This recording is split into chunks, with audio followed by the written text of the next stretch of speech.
কিন্তু সমস্যা সমাধান করতে হলে তো প্রথমে আপনাদের একটা দায়িত্ব আছে। কি সেটা? হ্যাঁ, শুনি না। কোথায় ভোট দেবেন? কোথায়?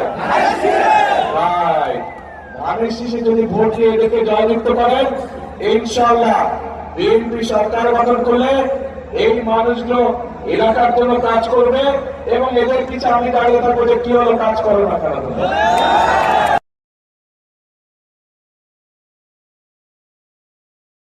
কিন্তু সমস্যা সমাধান করতে হলে তো প্রথমে আপনাদের একটা দায়িত্ব আছে।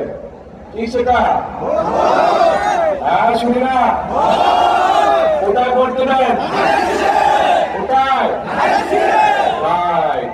ধানের শীষে যদি ভোট দিয়ে এদেরকে জয়যুক্ত করেন, ইনশাআল্লাহ বিএনপি সরকার গঠন করলে এই মানুষগুলো এলাকার জন্য কাজ করবে এবং এদের পিছনে আমি দাঁড়িয়ে থাকবো যে কি হলো কাজ করো না কেন।